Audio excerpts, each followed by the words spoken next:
Luis Alberto Villamarín Pulido. Buenos días, mi coronel. Buenos días, mi coronel, muchas gracias. Jueves 21 de marzo de 2024, preludio de la Semana Mayor. Hoy vamos a analizar en el episodio 513-513 de la memoria histórica aún no contada del conflicto armado en Colombia, lo que fue el turbulento inicio del año de 1986, etapa final, recta final del gobierno del señor Belisario Betancur y aproximación hacia el gobierno del señor Virgilio Barco, pero además como un epílogo negativo y sangriento de lo que fue el asalto al Palacio de Justicia, matizado en forma desafortunada por el deslizamiento del Nevado del Ruiz que desapareció la ciudad de Armero y le trajo una Navidad negra a muchas personas de esa región, más de 25.000 muertos, una gran cantidad de desaparecidos y heridos y una ciudad destruida. Y por su parte el EM-19, el ELN, las FARC y el EPL y demás grupos narcoterroristas destruyendo a Colombia, atacando la institucionalidad, asaltando municipios, asaltando poblados. Y como lo vamos a ver al inicio del 1986, en lugar de disminuir la acción criminal contra Colombia, la arreciaron porque consideraron que los procesos de paz que les habían fallado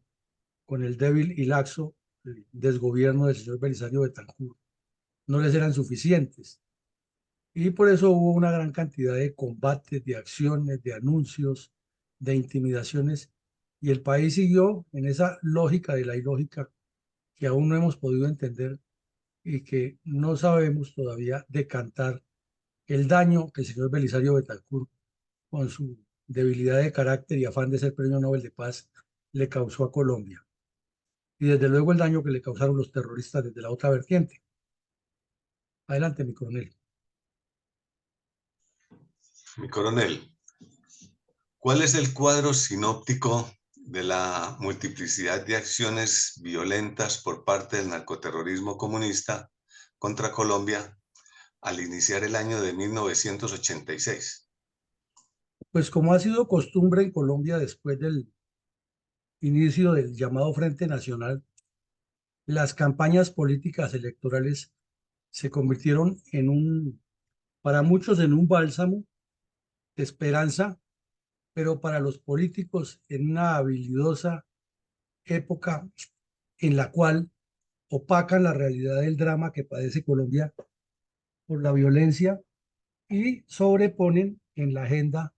sus intereses políticos y sus promesas de humo de que va a cambiar todo. Y como circula tanto dinero a raudales, y más desde que el narcotráfico se metió en eso, entonces siempre habrá una disculpa, habrá una eh, oferta, un ofrecimiento de cambio que nunca llega. Y esa época, 1986, 4 meses antes de que se eligiera el nuevo presidente, que fue Virgilio Barco, el país estaba enfrascado entre si el señor Galán, que andaba con su arrebato de ser el transformador, era o si era eh, Virgilio Barco o si era Álvaro Gómez y otros dos que se lanzaron ahí para completar el quinteto, pero que no tenían las posibilidades de nada. Ya en el país estaba corriendo en ese momento un síndrome, un- una decepción colectiva nacional por lo que acababa de ocurrir en el Palacio de Justicia, porque fue dantesco. El crimen que cometieron los bandidos del M-19 en el Palacio de Justicia ha sido manipulado desde ese momento, presentado como un exceso de fuerza del Estado colombiano y como unos crímenes de lesa humanidad cometidos por los militares. Pero pasa igual que en Gaza. Nadie dice que los que provocaron todo eso fueron los bandidos del M-19.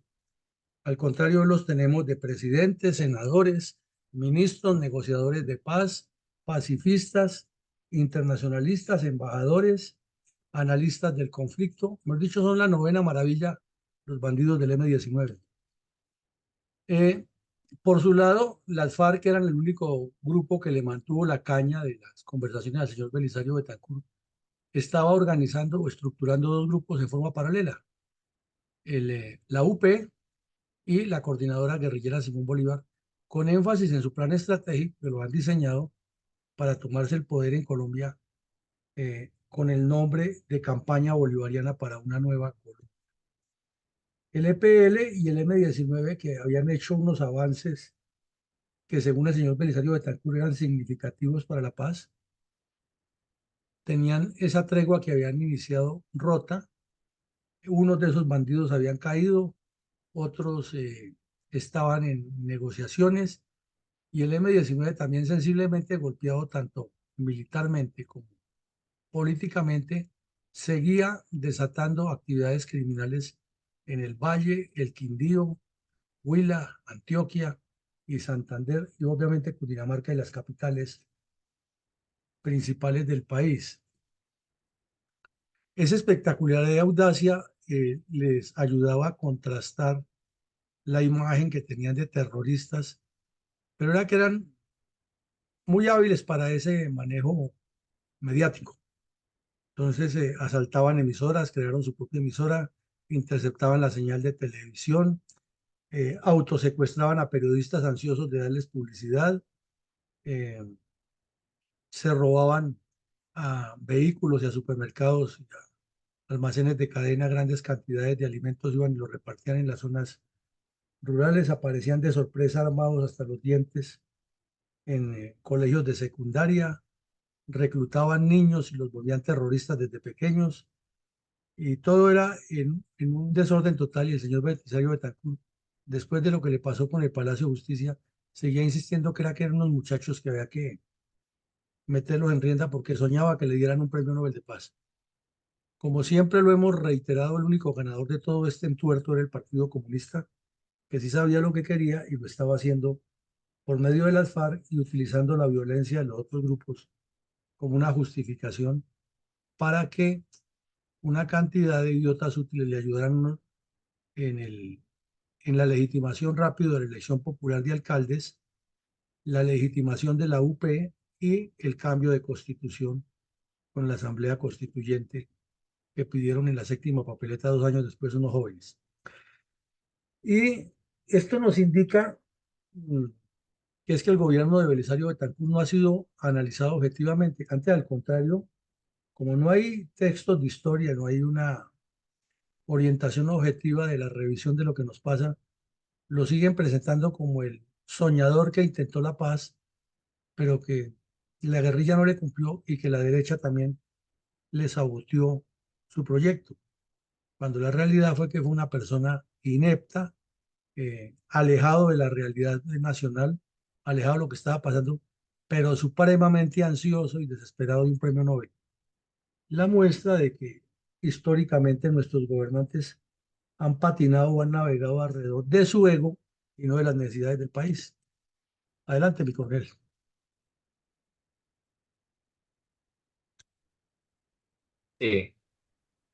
Entonces, ¿qué relación hay entre el ausentismo del Congreso colombiano en 1986 y el drama de la desaforada violencia que azotaba el país en todo el territorio nacional? Pues antes de ver ese punto, miremos esta realidad. El, el mundo entero declaró al narcotráfico y al terrorismo como el flagelo más grande de la humanidad en el año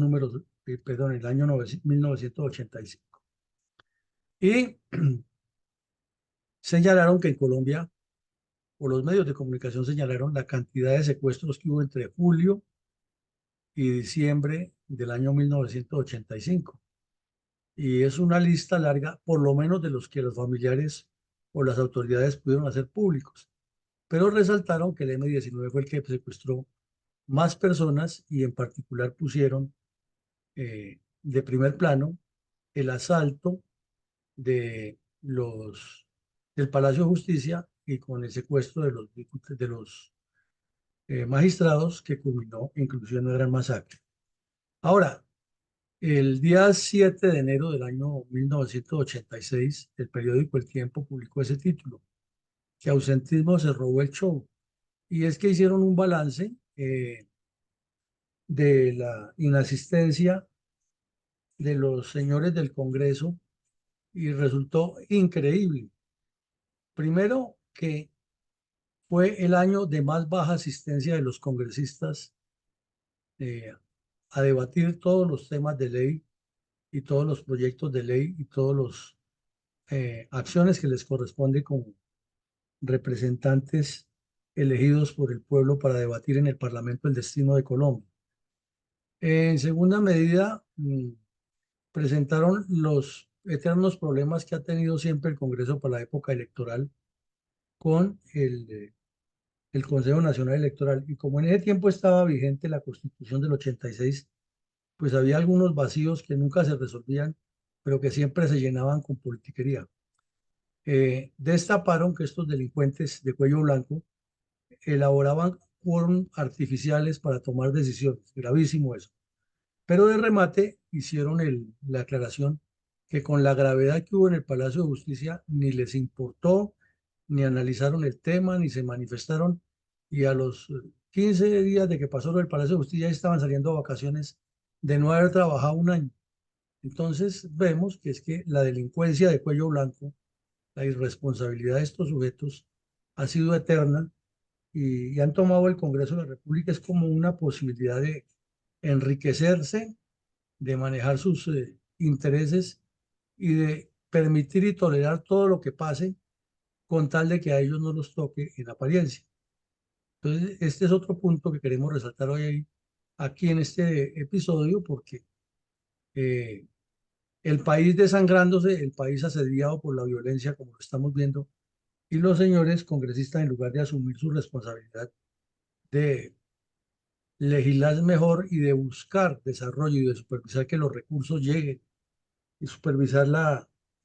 funcionalidad de los dirigentes en los niveles nacional, departamental y municipal,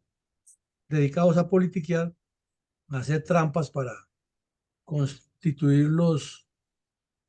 quórum, a pelear con el Consejo Electoral por las elecciones que se acercaban y a buscar su reelección, eso sí, desesperados, buscando su reelección, y de remate ante problemas tan graves como asalto terrorista del M-19 al Palacio de Justicia o el de hielo del volcán Nevado del Ruiz que mató tanta gente. Ellos salieron a vacaciones porque habían trabajado mucho y estaban cansados y además dejaron la marca para la historia del año en que menos trabajaron en esa época. Mi coronel, incidió la multiplicidad de acciones violentas por parte del narcoterrorismo comunista contra Colombia al iniciar el año 1986 para que el gobierno nacional se viera obligado a hacer un llamamiento especial a filas de un segmento de los reservistas de Colombia? Sí, claro, claro que incidió muchísimo, porque el país estaba en un desorden total y como siempre, entonces que los militares resuelvan el problema. El señor Belisario Betancur no daba pie con bola, era rey de burlas en caricaturas, en programas de humor. Eh, el país lo miraba como un sujeto más que ojalá se fuera rápido porque su gobierno había sido lo más letal y con ese campanazo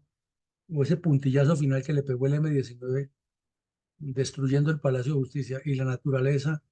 que lo ha recibido con el terremoto de Popayán que también fue muy fuerte en el 83 y lo estaba despidiendo con el de hielo del Nevado del Ruiz, pues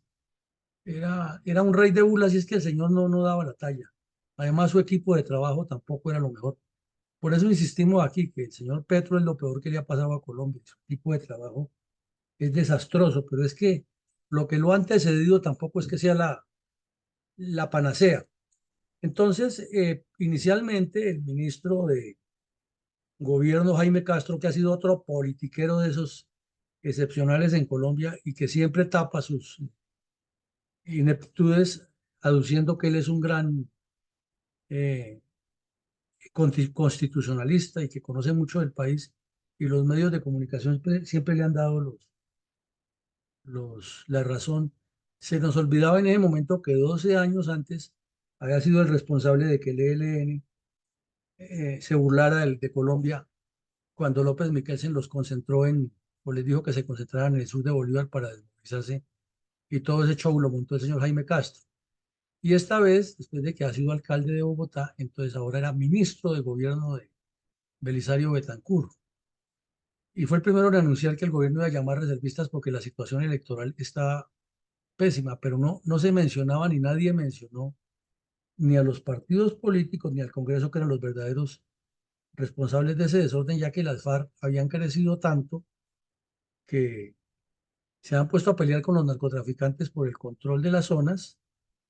y el mexicano y Pablo Escobar se encargaron de eliminar a una gran cantidad de miembros de la Unión Patriótica, que eran las FARC. Después lo negaron y se pintan de víctimas, pero eran bandidos de las FARC que estaban haciendo campañas, y hasta el señor Jacobo Arenas había anunciado con bombos y platillos que iba a ser presidente de la República, que pronto saldría a las plazas públicas y que comenzaría por Bogotá. Entonces, pues el registrador, el encargado de contar los votos, adivinen quién era: Humberto de la Calle Lombana. Es que parece que las desgracias le vienen a los países en cascada. Entonces, con un personaje como Humberto de la Calle Lombana, ya se imaginan ustedes toda la trapisonda y lo que se movía alrededor del proceso electoral y las peleas que tenía con los congresistas, porque él ha sido otro de esos personajes como Alfonso López, como César Gaviria, como Roy Barreras, como Ernesto Samper, que en su debido momento, en los periodos más letales para la vida política de Colombia, hayan estado presentes, han hecho parte del problema y no de la solución. Entonces el ministro de Defensa, Miguel Vega Uribe, el general Vega Uribe, confirmó a los pocos días en una rueda de prensa que sí, había sido necesario convocar reservistas, que, haciendo un paréntesis, resultó letal eso, porque fue una especie de movilización temporal que generó muchos más problemas internos de disciplina, ya que por la necesidad que había, porque no estaban las escuelas militares todavía preparando gente suficiente, hubo que llamar a personas que han sido retiradas del servicio por problemas de disciplina especialmente. Y obviamente llegarían ya sin la obligación que les tenía en ese momento el código disciplinario, y fueron malos dolores de cabeza que tuvieron los comandantes con esos suboficiales y oficiales y con unos soldados que, además de que lo llamaron, que hacía más o menos año y medio se han ido del servicio, un año, a completar filas, a revolverse con otros que le llegó como castigo, que ya no estarían 18 meses en fila, sino 24. Entonces fueron muchos los problemas que hubo, eh, y más dificultades, y tuvieron que suspender esa movilización. Tan pronto pasaron las elecciones, suspenderla y licenciarlos a todos, y nunca más volver a pensar en un proceso igual, porque eso se requiere readecuarlos, hacer una cantidad de coordinaciones con las empresas donde trabajan, y no todas las coordinaciones fueron claras. Entonces, había personas que tenían cargos, empresas de procesos que venían en camino, y cortarlos en seco pues implicaba que allá fueran los jefes o los dueños de las empresas a las unidades a pedir que le dieran el permiso a esa persona para que viniera a arreglar todo lo que faltaba. O sea, dificultades mil.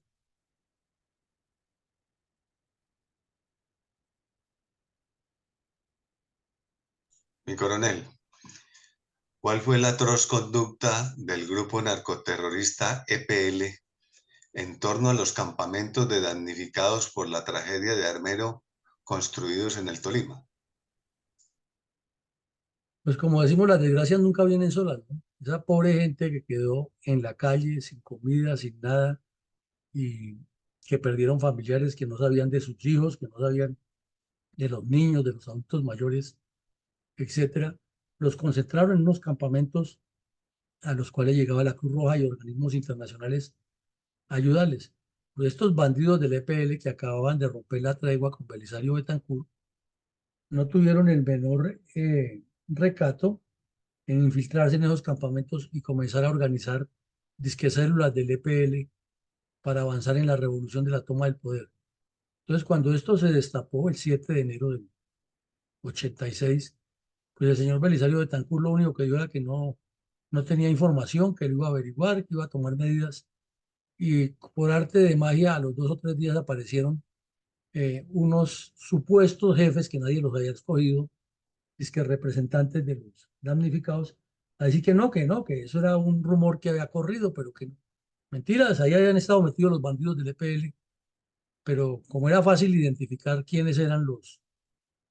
damnificados, pues tenían que quitarse de ahí porque les echaban mano. Pero estuvieron intentando hacer eso y el gobernador del Tolima, que se llamaba o se llama Eduardo Alzate García, tuvo que revertir a regañadientes su primera declaración, pero lo cierto es que sí estuvieron, y lo mismo los bandidos del M-19 estuvieron metidos allá. ¿En qué consistió la incursión narcoterrorista de la naciente cuadrilla 19 de la FARC al municipio de Copey Cesar con el fin de incrementar la propaganda narcoterrorista? Pues en esos días el señor Simón Trinidad, que ha sido hasta hacía poco gerente del Banco Popular, del Banco del Comercio en Valledupar, ya se había incorporado a las FARC como bandido ya armado. Él había estado como bandido de las FARC clandestino, gerente del banco, y se había encargado de que a todos los que tenían cuentas allí, de cierto nivel, los extorsionara a la guerrilla con datos exactos. Entonces se metió a la guerrilla y apareció una noche, a la medianoche, en el Copey. El Copey en ese tiempo tenía una estación de policía muy pequeña, salieron, sacaron la gente de las casas y se echaron su discurso y todos uniformados, y que era el frente de 19 de las FARC, que iba a pelear por los colombianos y que no iban a destruir el poblado esa vez por compasión, pero que volverían y que ya la región era de ellos. Entonces fue el anuncio, como ellos lo llamaron, el anuncio oficial de la aparición de las FARC en la región de Bosconia, Copey, Caracolicito, Mariangola y Valledupar, que es una zona que queda sobre la autopista Valledupar-Barranquilla. Mi coronel, ¿por qué el gobierno de Belisario Betancur, por medio de su canciller Augusto Ramírez Ocampo, suplicaba a la narcodictadura sandinista de Daniel Ortega que no apoyara a los grupos narcoterroristas colombianos? Hagamos un poco de breve historia aquí. En el año 79,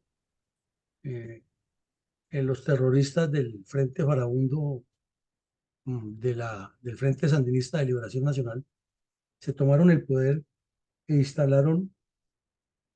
una junta revolucionaria a dirigir Nicaragua en reemplazo de la dictadura de Anastasio Somoza. Y su primera medida, no llevaban 24 años de gobierno, su gran decisión pública fue una manifestación conjunta firmada por los 5 cabecillas de la Junta, que San Andrés y Providencia y todo lo que lo rodea es parte del territorio nicaragüense según esa versión. Estaba todavía de presidente el señor Julio César Turbay Ayala, que ha sido canciller y se suponía que sabía todo eso, y él guardó silencio y mandó a un cantinflesco que tenía ahí perdón, mandó al ministro de Relaciones Exteriores, que era el canciller Diego Uribe Vargas, a que se manifestara, y este muy cantinflesco dijo que lo que acababa de hacer la Junta era un chiste, y Colombia no organizó nada, y ahí terminó, la respuesta fue que era un chiste. Pues inmediatamente los tipos publicaron en los textos de educación oficial de los niños nicaragüenses los mapas indicando que Nicaragua era dueña de San Andrés y le incluyeron allá. Y ya vino el periodo del señor Belisario Betancur, y él, con su afán de ser premio Nobel de Paz, le importaba muy poquito eso, y lo que quería era que hubiera paz en Nicaragua, ya que estaban en plenas combates con las contras y los recontras, un poco de bandidos que aparecieron allá también. Entonces, basta con leer las memorias de Inés Esguerra, la monja guerrillera, para uno entender que se multiplicó la relación del terrorismo del M-19, el ELN y las FARC con la narcodictadura nicaragüense. Paralelamente, Estados Unidos publicó pruebas, fotos de Pablo Escobar aterrizando en el aeropuerto de Managua con un avión cargado de coca que iba para las Bahamas, siendo recibido por Daniel Ortega y entregándole los maletincitos de la cuota para poder aterrizar ahí. Entonces, la situación se fue poniendo cada vez más candente y era más evidente día a día el respaldo de la narcodictadura nicaragüense al M-19, a los demás grupos terroristas. Y con las armas que se lograron incautar después de la destrucción del Palacio de Justicia, se estableció haciendo el rastreo que había unas que procedían de Nicaragua y que allá en Nicaragua un terrorista que le decían el comandante Tomás Borge, que era el ministro del Interior de Nicaragua, tenía esta oficina para recibir a los bandidos de Colombia. Entonces, Belisario Betancur, con su debilidad de carácter y con otro canciller que era del mismo corte de Belisario Betancur, el señor Augusto Ramírez Ocampo, otro de esos politiqueros que tiene el perfil de quienes le han hecho daño al país, en el campo de los nombramientos diplomáticos, porque fue uno de esos lagartos que vivió mucho tiempo en ese campo,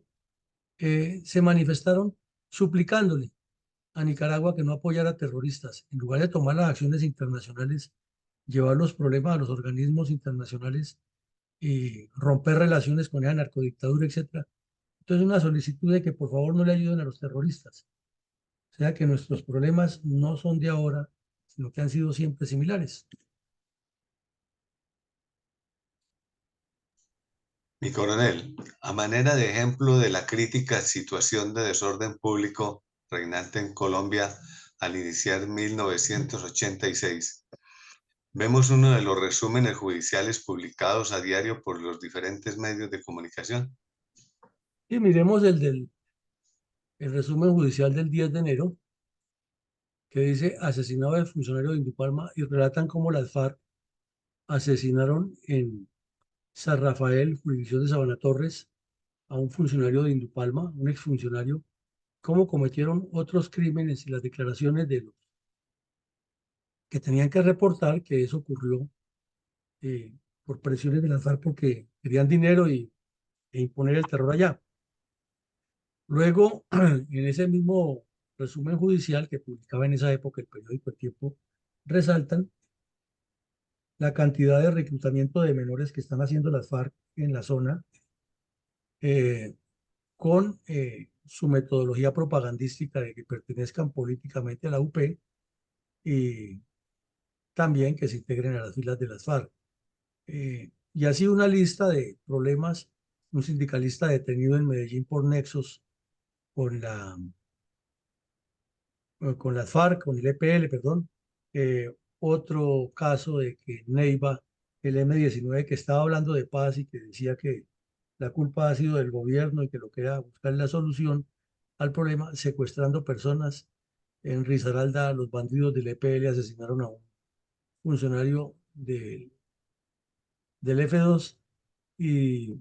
otras informaciones de combates en el Cauca y la presencia de un grupo que llamaron los del M-19 el Batallón América, que lo dirigían el papá y el tío de la honorabilísima senadora Pizarro, que hoy habla todo el tiempo de paz, y que acababa de remate de hacerse público el escándalo grandísimo de la masacre que cometieron los bandidos de Ricardo Franco de las FARC, asesinando 164 jóvenes que han acabado de reclutar. Entonces Colombia estaba en un desorden total, en una desorientación absoluta y sin embargo así el ejército muy limitado porque Belisario le quitó, o sea, si Petro está ahora minimizando las fuerzas militares, lo mismo ocurrió con Belisario y Barco. Estuvimos en una época muy grave, lo hemos confesado públicamente aquí, tuvimos soldados patrullando con los fusiles, el portafusil remendado con cabullo con alambre, las botas remendadas, botas de caucho. Así nos tocó en esa época. Helicópteros, eso era un milagro tener un helicóptero para hacer una operación. Y sin embargo el ejército cumplió y a quienes nos tocó en ese momento dirigir unidades de combate, lo hicimos con todas esas limitaciones. Adelante, mi coronel. ¿Por qué el terrorista Luis Alberto Morantes Jaimes, alias Jacobo Arenas, ideólogo del cartel de la FARC, renunció a ser el candidato presidencial de la UP para elecciones de 1986? Es que hay un señor que escribe un libro que llama Los fantasmas andantes. Es un gringo que se dedicó muchos años a investigar a las FARC y habló muchísimas veces con ellos. Es de apellido Dudley. Ese señor ha acabado de poner en la palestra que toda esa situación que ha pasado con la Unión Patriótica y una cantidad de muertos era inclusive una maniobra maquiavélica del señor Jacobo Arenas, porque él lo que quería era aparecer con un supuesto movimiento político que fuera golpeado sensiblemente para justificar más reclutamiento y para que en ese escenario murieran muchos sindicalistas y estudiantes y dirigentes populares, como llaman ellos, con el fin de que el resto de los integrantes de esas organizaciones sociales se, se manifestaran abiertamente en favor de la revolución, ya que su teoría era que las guerrillas eran el estímulo y que la revolución la hacían los pobladores en las ciudades para tomarse el poder. Entonces, quedó de manifiesto que el señor Jacobo Arenas no tenía la menor intención de lanzarse de candidato, y menos que los de la Unión Patriótica los estaban asesinando y que estaban ya en un abierto eh, enfrentamiento con los mal llamados paramilitares, en especial en el Magdalena Medio. Entonces sabía que si salía el público, pues lo podían eliminar. Y de remate, él había ordenado internamente dentro de las FARC algo que hemos mencionado aquí, que fueron las purgas estalinistas que hicieron con el plan Cóndor de las FARC. Entonces Jacobo Arenas sabía que tenía enemigos adentro, afuera, y que el único sitio donde él estaba seguro era con sus compinches allá en Casa Verde. Además que era un tipo degenerado, borrachín, que se la pasaba todo el tiempo en estado de embriaguez, y cada vez que se le aumentaba su nivel de embriaguez ordenaba más purgas y más comenzaba a delirar. Entonces, pues era más bien como un estratagema de él, y entonces el Partido Comunista inmediatamente anunció que los candidatos posibles de la UP serían Manuel Cepeda, el papá del senador actual, el tal Cepeda, otro señor Álvaro Vázquez del Real, que era un delincuente de cuello blanco muy conocido dentro de las filas del Partido Comunista, y Hernando Hurtado, también otro comunista de vieja data, ya que para la fecha el señor Gilberto Viera estaba muy viejo. Entonces, esa gerontocracia comunista que había promovido el terrorismo desde tantos años atrás estaba en esa pugnacidad inclusive con las FARC, porque ya las FARC eran ricas, ya tenían dinero en narcotráfico y ya no dependían ni orgánicamente ni ideológicamente del Partido Comunista, sino que el que más los defendía era Jacobo Arenas, que decía: somos el brazo armado del Partido Comunista, pero ya el partido no viene a darnos órdenes como hacía antes. Inclusive en Cali hubo el asesinato de un tipo de apellido Cardona, ordenado por Jacobo Arenas, que todavía los familiares lo reclaman en la JEP y dicen que las FARC tienen que responder por eso. Ya es todo un enredo, todo un entuerto, y por eso la candidatura de Jacobo Arenas no era sino una falsa información destinada más a propaganda que a realidad. Mi coronel, ¿cuáles fueron las aterradoras revelaciones del narcotraficante terrorista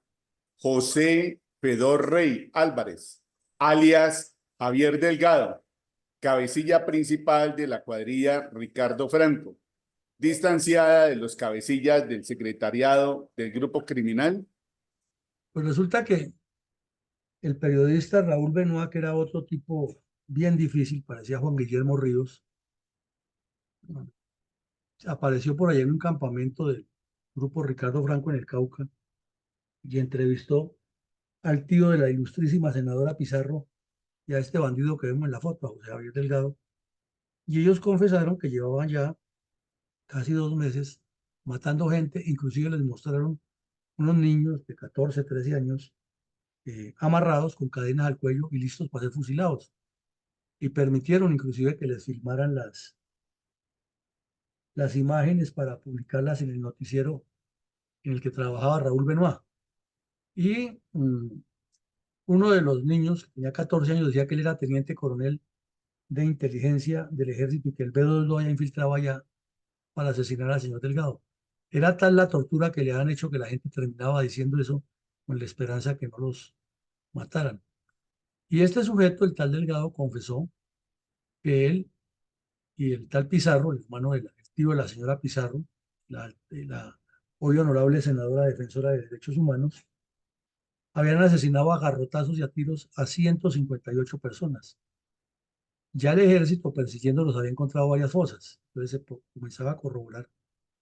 Y entonces le preguntaron los periodistas, bueno, ¿y usted cómo prueba que ha matado 58? Y mandó traer una bolsa donde tenía los 158 documentos de identidad de las víctimas. Dijo que se sentía orgulloso de haberlo hecho, porque es lo que estaba haciendo en una limpieza de un trabajo que ha hecho la inteligencia militar y que inclusive la prueba era que el tercero al mando de la cuadrilla, o sea, el que seguía después de Pizarro, le había confesado personalmente a él que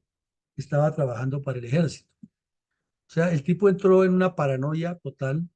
asesinó niños, mujeres y comenzaron a aparecer los familiares de verdad. No, el muchacho mío se fue a trabajar. Hubo el caso de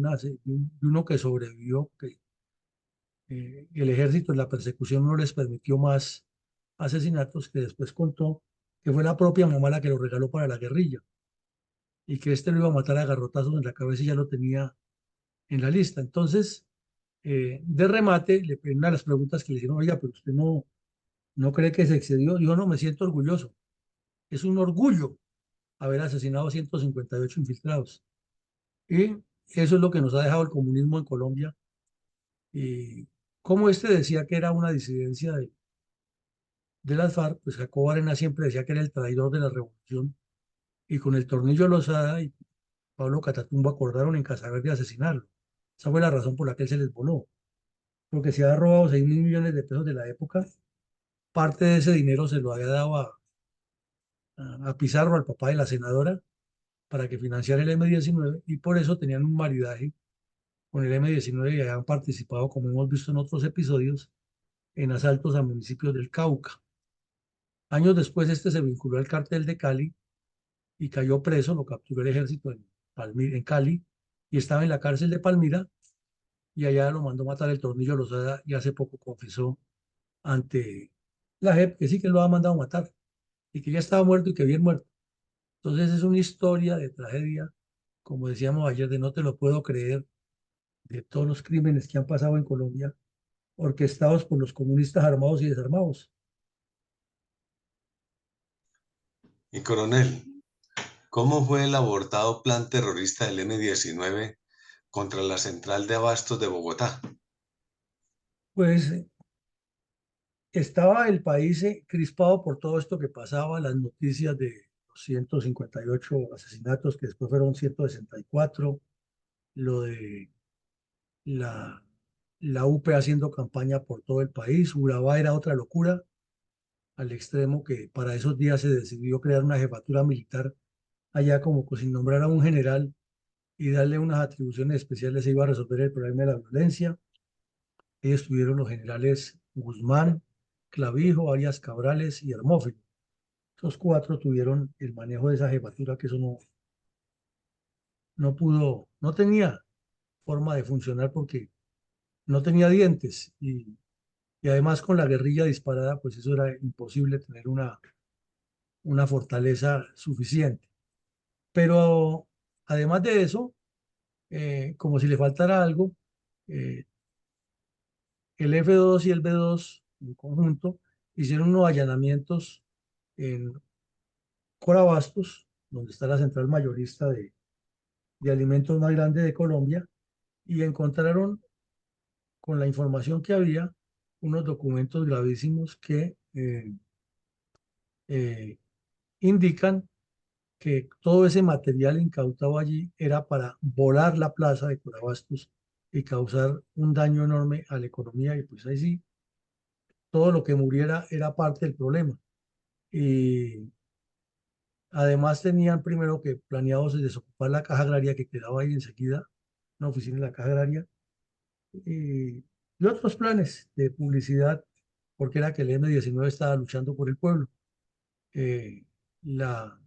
redada que hizo la Brigada de Institutos Militares incluyó la captura de 80 personas para hacer los interrogatorios, que luego pasaron a manos de la justicia ordinaria y ahí terminó todo. No terminó sino en la operación del decomiso y nunca respondieron a los bandidos del M-19. Y nada de raro que los que hoy en día son altísimos funcionarios del señor Petro son los que en ese momento estaban planeando destruir a Corabastos y causarle un daño terrible a Bogotá y a Colombia. ¿Cuál fue la denuncia de algunos campesinos de filiación comunista en Puerto Boyacá contra los bandidos de la FARC que, en contraste en ese momento, mantenían comunicación directa con laxo gobierno del Belisario Betancur? Pues una vez más se prueba aquí que es que los comunistas y politiqueros de turno y los cómplices que les surgen hasta gratuitos, sin cobrarles, por el oportunismo politiquero, han desviado la realidad de las verdades. Desde esa época comenzaron a presentar al municipio de Puerto Boyacá, en el Magdalena Medio, como la cuna del diablo, de la violencia y de la génesis de los mal llamados paramilitares. Pero es que las cosas no son tan así. Es que al Magdalena Medio llegaron los bandoleros de las FARC, una cuadrilla 4, desde finales de los 60 y comenzaron a construir todo un emporio del terror y a matar gente y a robar fincas y a amedrentar y a extorsionar. Y la gente que al principio, por ser uno de los poblados abandonados, les dio apoyo, comenzó a volteárseles o a rechazarlos. Entonces la solución fue por la fuerza, quitarles el dinero, quitarles los hijos para llevárselos para la guerrilla. Y entonces esa ideología comunista que les habían metido en la cabeza entró en choque con la realidad. Aquí escuchamos al coronel Matamoros, que vino hace unas 3 semanas y nos contó la historia de cómo era que había ocurrido eh, la salida de los comunistas de allá y la violencia que hubo en el Yacopí con extensión hacia la zona de Puerto Boyacá. Entonces, un grupo de 11 campesinos que eran líderes comunistas aparecieron ante la policía, ante la inspección de policía de un pueblo de esos, donde había ejército pidiendo que el Estado los protegiera, porque las FARC los perseguían para matarlos, ya que no estaban de acuerdo con que les reclutaran los hijos para la guerrilla, ni mucho menos en entregarles parte de su producto de las fincas. Entonces vemos que se habían hecho un trabajo grande de supuesta ideologización, pero que se estaban imponiendo era por la fuerza, y que esos choques lo que hacían era auspiciar que toda esa gente que ha trabajado con ellos ahora se les volteara y esos grupos de autodefensa crecían, con la circunstancia agravante que el señor Pablo Escobar ya andaba por la zona haciendo estragos y reclutando gente para su cartel de las drogas. Entonces terminaron los mal llamados paramilitares de ser campesinos que se defendían de la guerrilla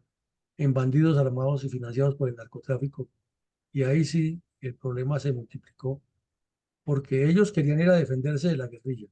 Y Pablo Escobar lo que quería era utilizarlos como carne de cañón para que le protegieran sus intereses en el Magdalena Medio. Y la guerrilla los quería para formar sus grupos para tomarse el poder. O sea, esa pobre gente estaba en medio de tantos fuegos y eso es problema político del Estado que no ha tenido proyectos para hacer que la institucionalidad sea fuerte y educar la población y generar fuentes de empleo y desarrollar todas esas zonas. Adelante, mi coronel. Mi coronel, ¿qué fue lo realizado en enero de 1986 por una célula terrorista del M-19 en las bodegas del IDEMA en Bogotá? Pues ante el descubrimiento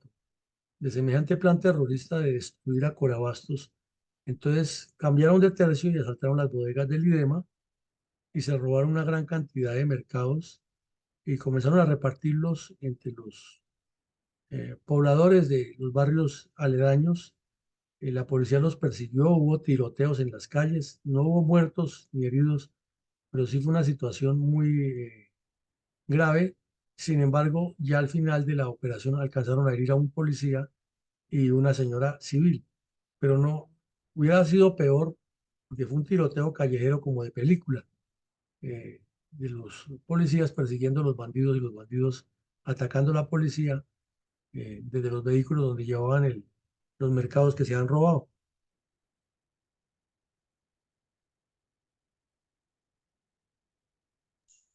Mi, mi coronel, ¿por qué el gobierno nacional informó que la emisora del M-19 era clandestina y que no tenía permiso legal? Pero resulta que el M-19 comenzó a operar desde los límites de Cajicá y municipios aledaños una emisora móvil en la cual presentaban sus planteamientos, su plataforma, y además porque tenían la capacidad de infiltrarse dentro de frecuencias que ya estaban funcionando y la operaban a través de equipos de radioaficionados e inclusive tenían extensiones en el Cauca donde han creado una especie de república independiente. Así es de que lo que está haciendo Iván Mordisco con sus bandidos en el Cauca no es nuevo y el señor Belisario Betancur se lo toleró. Ahora es Petro el que les tolera. La diferencia es que en esa época Petro era uno de los que hacía parte de esos grupos criminales. Y entonces la señora Noemí Sanín, que era la ministra de Comunicaciones, salió con otra cantinflada, que era una emisora que no tenía permiso oficial. Uno no entiende cómo una funcionaria de tanto nivel habla con ese desparpajo y con esa irresponsabilidad, en lugar de decir estos terroristas están cometiendo más delitos de los que hacen. No, es que no tienen permiso oficial. O sea que si tuvieran permiso sí podían invitar al pueblo a esto, a los jóvenes a que se unieran a las cuadrillas a destruir el país.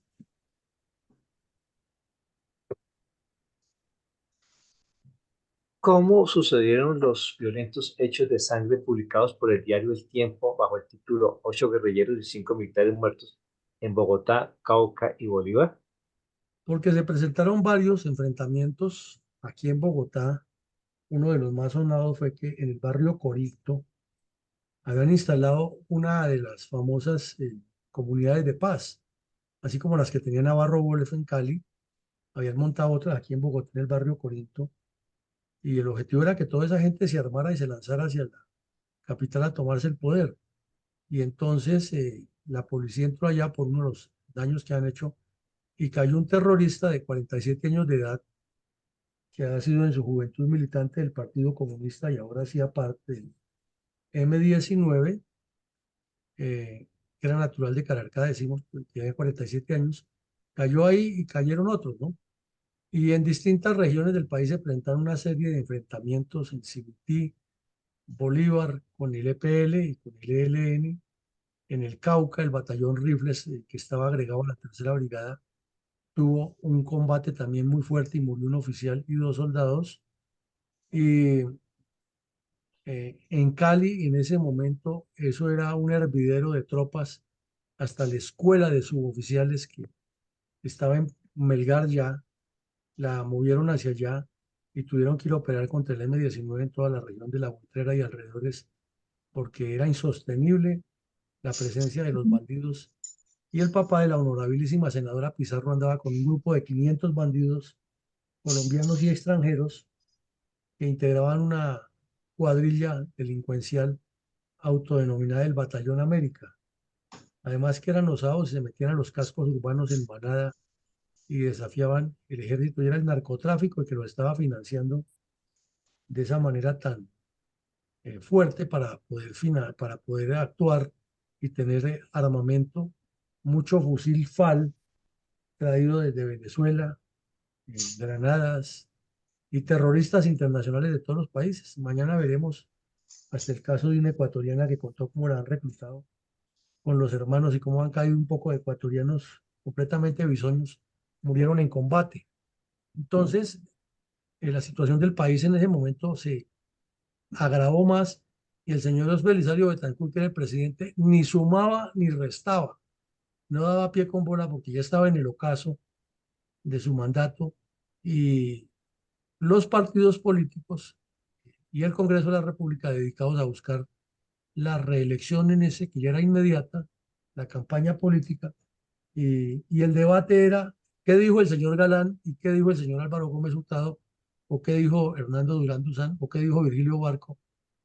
o qué dijo por allá un candidato del Partido Comunista, y todavía debatían si Jacobo Arenas volvería o no volvería a la palestra. Entonces, completamente desfasados, las fotos ahí lo muestran, las operaciones,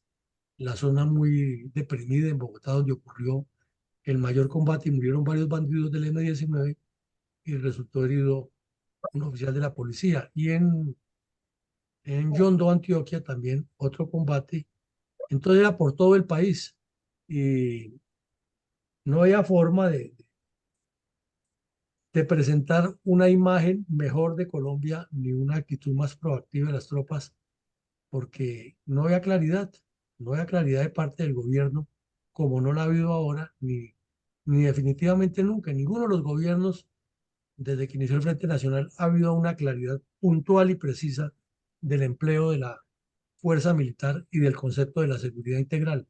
Todo ha sido a gusto del que está de turno y siempre pensando en amnistías y indultos y acuerdos con los bandidos y pacificaciones, y cada quien llega como si hubiera descubierto que el agua moja, que la paz total, que el mandato claro, que eh, la prosperidad, que no sé qué, pero en el fondo es el mismo enredo porque no cuentan con equipos idóneos ni con planes estratégicos a largo plazo. Con el mayor respeto, guardemos un minuto de silencio en memoria de todos los colombianos que fueron asesinados por los narcoterroristas del M-19, EPL, ELN, las FARC y otros brazos armados del Partido Comunista. Un segundo aquí porque se nos desconfiguró esto preciso. Ya un momentico la colocamos. Algo pasó aquí. Bueno, entonces vamos a ver si la encontramos porque se nos desconfiguró preciso en el momento que la íbamos a colocar.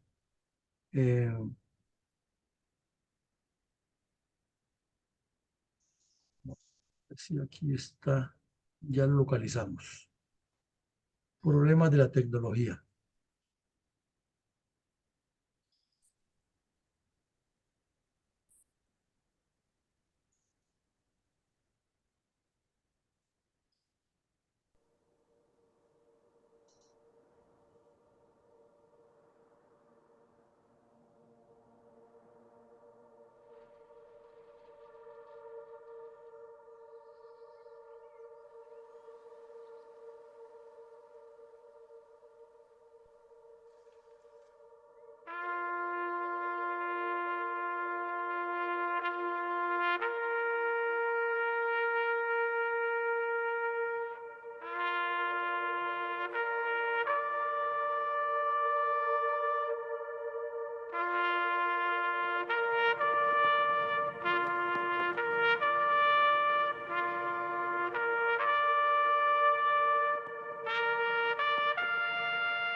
Mi coronel, Enunciemos algunas reflexiones de orden político estratégico respecto a la multiplicidad de acciones violentas por parte del narcoterrorismo comunista contra Colombia al iniciar el año de 1986. Bueno, pues aquí tenemos una larga lista de esos elementos y podríamos decir que se unen en primera medida cuatro aspectos, ¿no? El cinismo de la dirigencia política de la época, porque es increíble que el país en semejante situación tan compleja y los señores congresistas ganándose unas millonadas y haciendo truculencias que les son muy usuales, en un ausentismo total, que pasaron hechos tan graves como el asalto al Palacio de Justicia, el de Dielo del Nevado del Ruiz,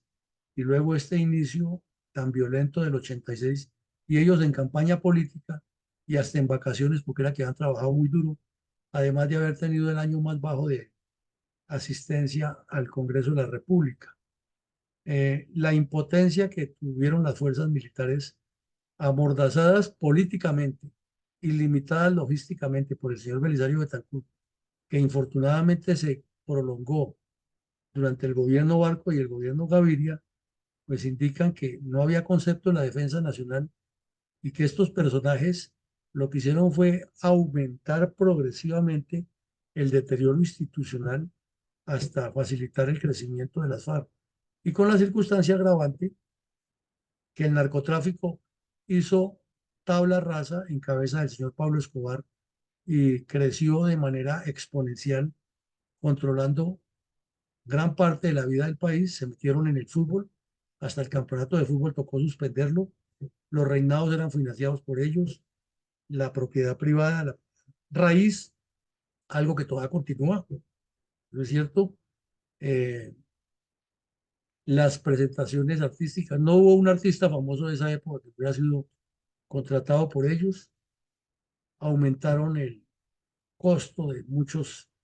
bienes y servicios porque ellos pagaban lo que les pidieran, incrementaron la violencia con esmeralderos, con mineros, con agricultores, fomentaron los grupos de justicia privada, asesinaron al ministro de Justicia, mejor dicho, se sumó todo lo malo contra Colombia debido a la debilidad de carácter del presidente, su afán de ser premio Nobel de Paz y la ausencia total de políticas de Estado para manejar la defensa nacional. Una etapa muy crítica que hizo metástasis entre el 87 y el 92, donde lograron en el campo de batalla prácticamente doblegar al Estado y en el campo político imponer una constitución que hoy no les sirve, porque es que quieren todavía más. No les sirve ni sumar esa constitución, ni sumar las imposiciones de Pablo Escobar, ni sumarle las imposiciones en Cuba, y ahora quieren más. O sea, lo que quieren es que los dejen, que les entreguen el país completamente. Como decíamos anoche, si ya vieron que unos terroristas pueden llegar al Congreso y otros a la presidencia, ¿por qué no ellos que están en la misma y se han declarado en rebeldía total? De infortuna complementaria que los medios de comunicación no han tenido posiciones claras frente a estos delincuentes. Encontrar periodistas como Salud Hernández o Claudia Gurizati no ha sido lo común en Colombia. Por lo general ha sido connivencia, ha sido sujetos como Yamid Amad, como Juan Gozaín, muy dados a politiquear, a ser amigos del que está de turno, o como Julio Sánchez, que es el camaleón que está a toda hora. Todos los presidentes, todos los ministros, todos los funcionarios públicos para él son maravillosos. Entonces, él cuando entrevista a un senador, eso lo trata como si fuera el salvador del país, nunca asume un periodismo objetivo y crítico como este par de señoras. Pero ellos tres no son los únicos, es que han sido la mayoría. Y eso cuando no hemos tenido periodistas completamente sesgados a favor de los terroristas, como pasaba con Juan Guillermo Ríos y otros. Entonces los medios de comunicación han sido inferiores a ese reto también. Ahora, si se mira que se hizo toda una estructura letal contra Colombia de armas, política, narcotráfico, corrupción e ineficiencia del Congreso, es que tampoco nos han permitido, ni ha habido quien cuente la historia como es. Y ya lo decíamos, terminan hasta en los billetes de circulación nacional como la efigie de cada billete. Entonces, al ritmo que vamos, los próximos serán el Mono Jojoy y Pablo Escobar. El comunismo es el ganador único de todo eso, pues sobra la explicación porque le hemos venido machacando todo el tiempo. Entonces, nos indica eso que hay una tarea, así como hemos insistido en estos días, de que se evalúe con profundidad lo que ocurrió durante el Frente Nacional, si le cuente al país la verdad, pues también hay que hacer un análisis objetivo, una memoria histórica muy sólida, porque información hay muchísima, muchísima, en archivos físicos y electrónicos, y que todas las personas, o la mayoría de las personas que tuvieron que ver con la época difícil del país todavía viven. Entonces se les puede consultar todavía, se les puede preguntar y exigirles pruebas de lo que dicen para que la historia se cuente como es y no que después aparezca otra comisión de memoria histórica que seguramente nombrará el señor Petro con el con el ELN, con las supuestas disidencias de las FARC y los caparrapos y todos bandidos de narcotráfico, y nos contarán otra realidad, y entonces la verdad de lo que ha padecido Colombia no se conocerá, y al no conocer la verdad, o no conocer al adversario, se caen los errores, y ahí está la importancia de que al enemigo hay que estudiarlo hasta el último detalle para que se tenga siempre el camino claro de cómo es que se le contrarrestan sus estratagemas. Adelante, mi coronel, con su comentario de hoy. Mi coronel, mi titular de hoy se denomina politiquería y bandolerismo. No se requiere mucha imaginación, ni estudio, ni análisis para determinar efectivamente que los hechos vistos en el programa de hoy son una amañada combinación de politiquerías corruptas, junto con el desempeño de los brazos armados que, aunque se nieguen, ahí están y se identifican con toda la carrera de colores rojo y azul tripartidista, siendo la principal influencia la violencia terrorista y ya con tan clandestina de las huestes comunistas, cuyo accionar no se ha parado y sigue vigente, aunque le den calificativos de frases bonitas, pero engañosas e irreales, como la de "la guerra en Colombia ha terminado", o el titular actual de "la paz total", defendidas desde hace más de 65 años para que la letra nos entre con sangre, esa que dentro de este lapso ha regado el campo, la montaña y las poblaciones y sus humildes gentes que las habitan. Esa junta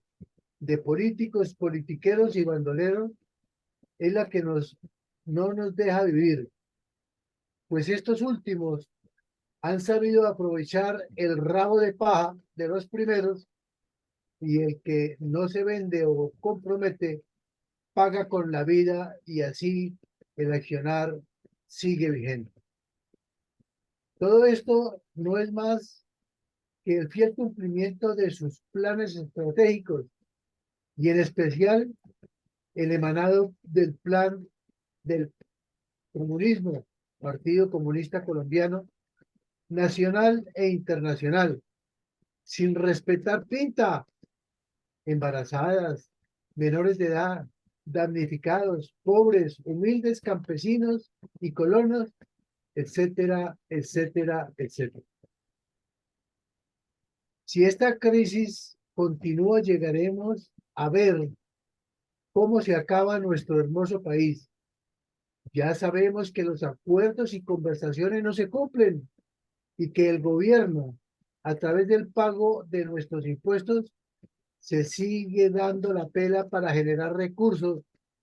altamente exigidos por los bandoleros, montando tribunales exclusivos de los que se jactan porque nada les va a pasar. Hoy las víctimas siguen a la espera de saber qué pasó con sus seres queridos y que lo que firmaron en la parte de la reparación se cumpla por parte de sus autores. Pero las cosas funcionan diferente. Los bandoleros siguen esperando que el gobierno repare mientras ellos ganan onerosos sueldos y exigen que se les cumpla. Las soluciones a la encrucijada están a la mano y conciencia de sus actores. No puede ser unilateral, ni tampoco se les puede extender la mano como con el gobierno actual. Pero primero se debe ser honrados y en alguna parte del arreglo es necesario liquidarlo, pues parte de una de las partes se ha segregado y entonces quien firmó tenía la autoridad suficiente para cumplir y ordenar a todos sus integrantes que cumplieran. La idea de buscar la solución de la situación con buenas políticas, con buenos proyectos, buena educación, pero muy especialmente compromiso y cumplimiento, serían el único camino al progreso y la paz. De lo contrario, seguiremos en las mismas, con más derramamiento de sangre y sacrificando nuestra fuerza pública. Esta idea es una cordial invitación para que se vinculen y conozcan nuestro proyecto político presente en la página web de la Fundación Excelencia, Liderazgo y Transformación. Analicen y estudien su contenido y asistan junto con nosotros a la continuación del conocimiento de la Constitución Política de Colombia vigente y sepamos lo que está en juego para defenderla y proponer lo que consideremos conscientemente mejorar o mantener. Muchas gracias, mi coronel. Bueno, mi coronel, muchas gracias, muy amable. Entonces, de lo que usted dice, le ataría yo dos cabos. Uno, que anteayer vimos el final del bandido alias El Mosco, que dejó todo un historial que parece como de un guión de una película de suspenso. Y lo que vimos ayer del Capitán Veneno, que termina uno dudando que el verdadero Capitán Veneno fue el que los mandó matar a los otros y mantuvo una alta posición en el Estado para seguir luego casi llegar a la presidencia y Colombia completamente desangrada. Y hoy con este episodio que vemos que en plena primavera del narcotráfico, en pleno crecimiento de grupos criminales de todas las vertientes, el Congreso de la República dedicaba a su campaña política para ser reelegidos y olvidado completamente de siquiera asistir a cumplir con sus funciones mínimas. Entonces todo eso nos deja pensando que cada vez que se reúnen a hablar de paz, como lo hemos cuestionado muchas veces por escrito y en público, van tras nombramientos, tras figuraciones, tras oportunismos posteriores, pero llegan sin estrategia, sin conocimiento, sin haber estudiado los procesos anteriores y sin tener el carácter de decirle a los bandidos, oiga, pero es que ya les dieron 310 páginas de un acuerdo, ¿qué más quieren? Ya ustedes han destruido el país y les dieron una constituyente, ¿qué más quieren? Ya tienen senadores y un presidente, ¿qué más quieren? Entonces, no, hay que seguir dialogando y en ese diálogo de oportunismos para los que quieren seguir sacando ventajas de la política, el país completamente sacrificado. Nos vemos esta noche con una interesantísima disertación que nos va a hacer el señor Freddy Blanc desde Chile, actualizándonos cómo va la situación después de que le dijeron que no al referendo del cambio constitucional y que sigamos actualizando conocimientos para tener más herramientas y elementos de trabajo en nuestro país. Feliz día para todos y muchísimas gracias por asistir. Gracias y feliz día para todos.